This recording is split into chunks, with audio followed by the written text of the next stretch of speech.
Hi everyone, welcome to my channel and welcome back to those of you who've been watching some of my videos before. Today's topic is how to improve your vocabulary in Japanese. Here's what I have for you today. First of all, I'm going to quickly introduce myself and tell you my background, why I'm doing this YouTube video, and what I want you guys to get out of this video. And then we'll dive into the main topic, how to improve your vocabulary in Japanese. So in this video, it's more suited for those beginner learners who already know some words, phrases in Japanese, who are looking to strengthen your Japanese vocabulary list in a more efficient way. And then we'll finalize with some quizzes, and that is it for today. If you just want to learn the main topic, please go ahead and skip the introduction, which will take about a minute. So here's a little introduction about myself. I'm Maria, I'm Japanese, I speak both English and Japanese. Actually, Japanese is my first language, and I started learning English when I was 12 years old in Canada, where I spent my childhood for about 6 years. And I started this YouTube in grade 11 because, first of all, a lot of people were interested in learning the culture and the Japanese language.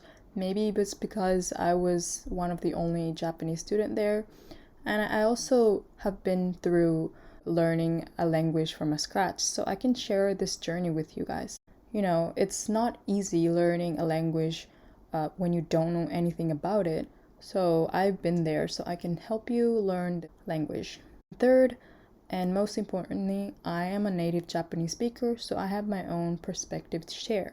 I'm not perfect, but I can share you how I think of this language.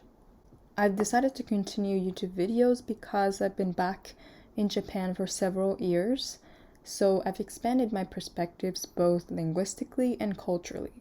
And I'm hoping this video would help those beginner learners who are interested in this language or the culture, or those intermediate learners who are struggling to go into the next step. Most of my videos are about useful words, phrases, sentences that you can use instantly, but I also upload some videos that are more about mindset, which this particular video is about. And without further ado, let's get started. So as I mentioned, I am a non-native English speaker. Before jumping into helping you, let me share my journey as a non-native English speaker learning English. I think it would make more sense assuming you're a non-native Japanese speaker looking to become fluent. When you first start learning, it's more likely that you know more words, phrases in your native language. This diagram shows my first year in Canada. On the left side, the box shows the number of words I knew in Japanese, which is my mother tongue. On the right side, it shows the number of words I knew in English, and that is little to none. At this point, you can use Google Translate to translate the second language, and it would make sense to you because you know these words in your native language. For example, you would know apple, orange, in your native language, what it means and what it looks like. And that works for maybe a few years in, but at one point, and hopefully you'll achieve this, you begin to pick up some words you know in a second language but not in your native language. Say you pick up from your favorite TV shows, or if you're studying, working using that language, you pick up some technical terms. And all of a sudden, you are stuck. You don't know these words, even if you put it in the Google Translate. So what I did was simply change the way I learned these words.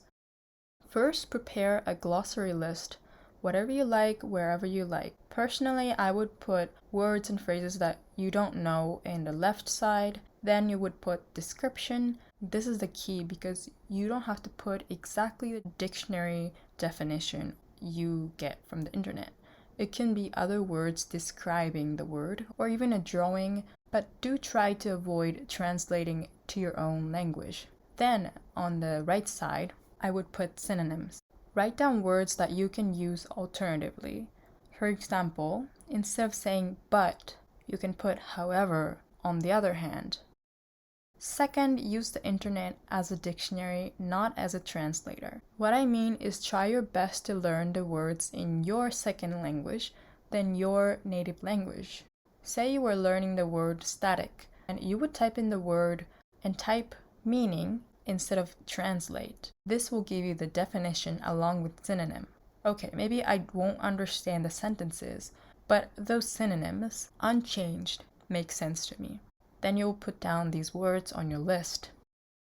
Words you want to rephrase. Say you know the word hopeful, but you want to express it differently. You'll type in the word and synonym. Alright, thanks Maria, but what now? How is this helpful for you learning Japanese, not English? Finally, we're using some Japanese. Does this list look familiar to you? Well, it's the same glossary list I was using earlier. So let's make glossary list. 単語表を作りましょう. On the left, 新しい単語、フレーズ new vocabulary and phrases. 意味 meaning. 類義語 synonyms. インターネットを翻訳ではなく辞書として使いましょう. Use the internet not as a translator but as a dictionary. Words 言葉 meaning 意味 definition 定義. Say you want to learn the word 真実 真実. Type in the word 真実 and add 意味. This will give you this. 嘘や飾りのない本当のこと. 本当 means real. And maybe you've learned this in the past. So punch that word into your vocabulary list. Say you know the word 怖い not かわいい 怖い. This means scary. So if you want to use this word but in another phrase, another word, you can type in 類義語 類義語 which means synonym. And this will give you 恐ろしい おっかないぞっとする. Just write it down on your list. You can use 恐ろしいおっかないぞっとする instead of 怖い. So, a recap. Type in 意味 意味. This will give you a definition, meanings. Typing in 類義語 類義語. This will give you synonyms. Alright? Okay, time for mini quiz. But before going in, set up the Japanese keyboard on your device if that's possible. And now open a tab on your browser when you're ready. Now type in 飲食 飲食 and tell me 意味 意味. Do you remember what 意味 means? That's right. It means meaning. I want the definition of 飲食. And this is what I got. It says 飲むことと食べること. Were you able to guess this? 飲むこと means, maybe you could guess from the picture on the left side, it means to drink. 食べること means, on the right side, to eat. So 飲食 means drinking and eating.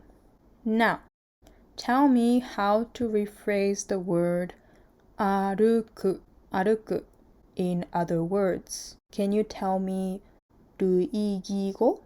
Do you remember 類義語? It's not meaning, but synonym. Okay, I got this. 歩行する歩行する前進する前進するウォーキングするウォーキングする. Maybe you could guess from my little drawing. It means walking. You can say walking in 4 different ways now. You know, 歩く、歩行する、前進する、ウォーキングする. Alright, we're done. And here's a little recap. So we mainly learned 2 things today. 1, create a glossary with the columns of words, description, and synonyms. Then, use the internet as a dictionary, not as a translator. That's a very important point, okay? If you don't know the word, type in the word you don't know, add 意味, which will give you the definition or meaning. But if you already know the word and you want to express it in another way, type in that word plus 類義語. This will give you synonyms. Just for your reference, I put all the Japanese words I used today in the description of the video, so you can copy and paste it on Google if you don't have Japanese keyboard on your device. Also, if you want to learn more technical Japanese, like pronouncing or reading Japanese characters, go back to my previous videos, which I also linked it on the description. Thank you all! 頑張りましょう! Let's do this together! See you guys soon!